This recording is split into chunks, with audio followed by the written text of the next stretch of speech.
On va parler maintenant de karaté, plus précisément de kung-fu, à la découverte de plusieurs animaux qui inspirent directement le kung-fu. Et c'est David Félix, champion du monde de karaté, qui va partir en Thaïlande pour nous présenter ce sujet. David Félix, karatéka, médaille d'or au championnat du monde 1998. France, 29 ans, 1m80, 72 kg. Le tigre, prédateur, la terreur des jungles.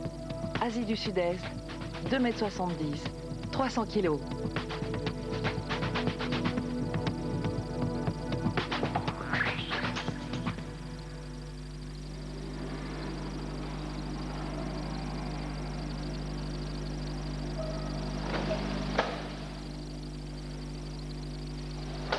Cet homme est champion du monde de karaté. Il a 29 ans, il est français et se nomme David Félix.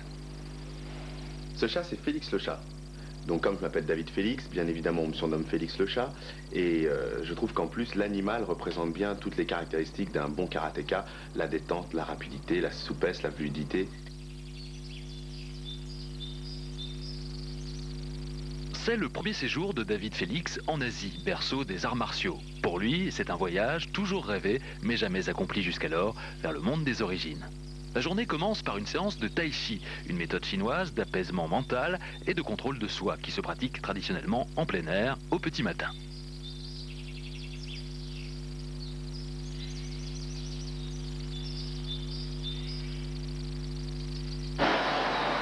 Nous sommes à Bangkok, une agglomération tentaculaire de plus de 12 millions d'habitants. Vacarme, embouteillage et frénésie.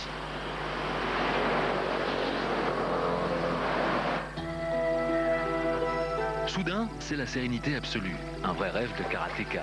David Félix a trouvé, dans les forêts du Nord, un sanctuaire où vivent quelques-uns des animaux que le kung-fu, l'un des ancêtres du karaté, propose en modèle aux combattants.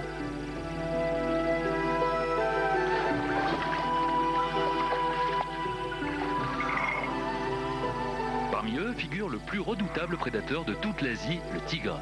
Mais ici, ce sont de jeunes animaux orphelins ou malades que les moines bouddhistes ont recueillis, soignés et élevés. Pour eux, chaque tigre est un ami, peut-être même la réincarnation d'un être cher.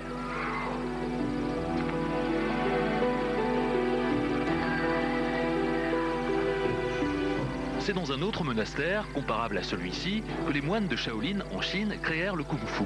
De cette époque découle la dimension religieuse des arts martiaux.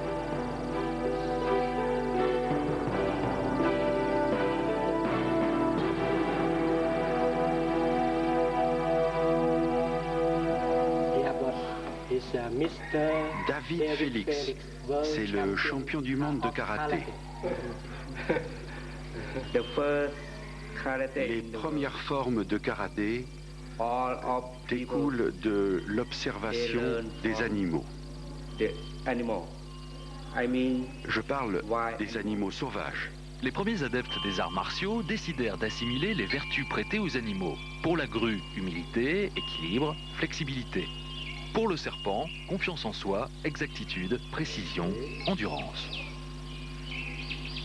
Pour le léopard, respect, agilité, patience. Les autres animaux de référence sont le dragon et le tigre. Vous voyez le tigre? Vous pouvez voir la force de ses muscles et de ses 4 lourdes jambes. C'est la position normale du tigre. Oui, quand je pratique le karaté, je me tiens d'abord de cette manière et ensuite, il faut sauter. L'impressionnante détente du tigre est un modèle pour le combattant.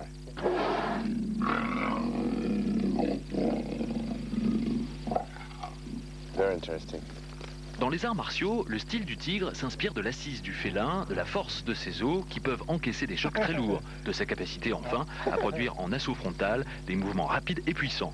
Tout dans l'anatomie du tigre rappelle qu'il est capable de tuer des proies de 200 kg.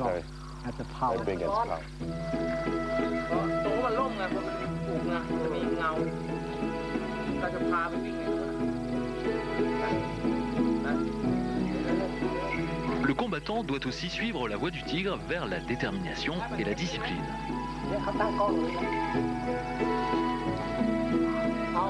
Il doit en particulier observer la manière dont le jeune félin maîtrise et réfrène sa puissance au gré de sa volonté. Par exemple, lorsqu'il joue avec un congénère.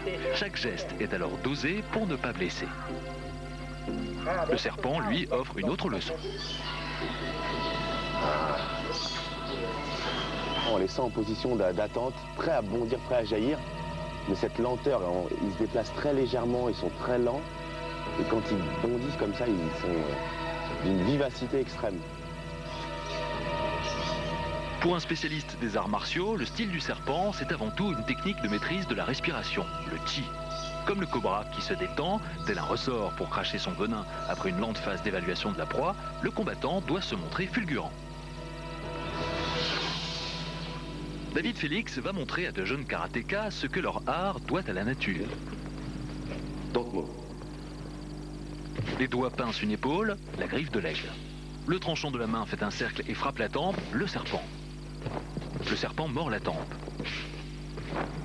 Le poing gauche fait dévier l'adversaire, la patte du tigre. Doublé du poing droit, les deux pattes du tigre.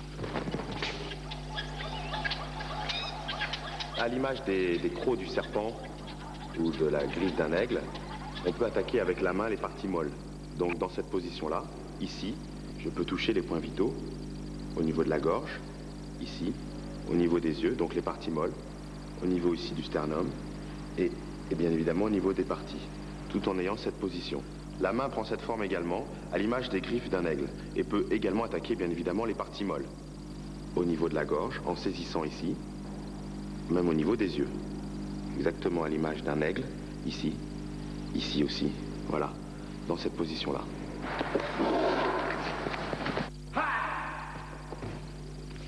Ici, j'ai réparti mon poids de corps vers l'arrière dans un premier temps pour absorber ces techniques et me défendre. J'ai pu contre-attaquer et jaillir à l'image d'un félin, exemple le tigre, dans une attaque d'un enchaînement qui pourrait être assimilé à 2 coups de patte.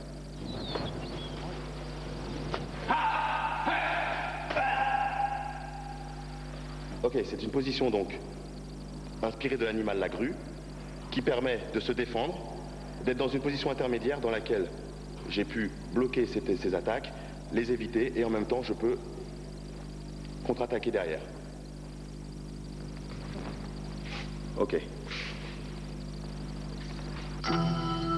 Le combattant doit aussi se rappeler la leçon de la nature pour adapter son style à celui de son adversaire. Face à un serpent qui frappe droit au but, il deviendra souple et flexible, comme la grue, prédateur naturel du reptile. Le serpent craint la grue, mais celle-ci redoute les serres de l'aigle, qui font sur elle comme la foudre.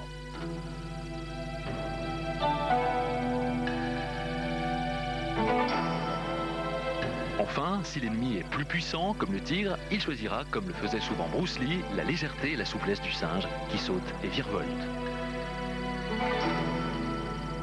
Comme un prédateur, le combattant doit maîtriser ses émotions, mais il arrive que son flegme soit pris en défaut. Le jour, par exemple, où il devient champion du monde.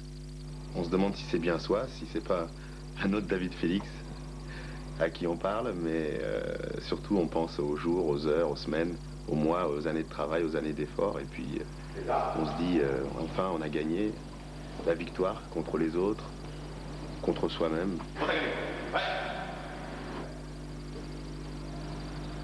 Dans la nature, la survie se joue parfois sur quelques dixièmes de seconde. Le temps pour une proie de se mettre à l'abri ou pour un carnassier de tendre sa griffe. L'un des premiers enseignements des arts martiaux est donc la rapidité. Attention, aucune des images qui suivent n'a été accélérée.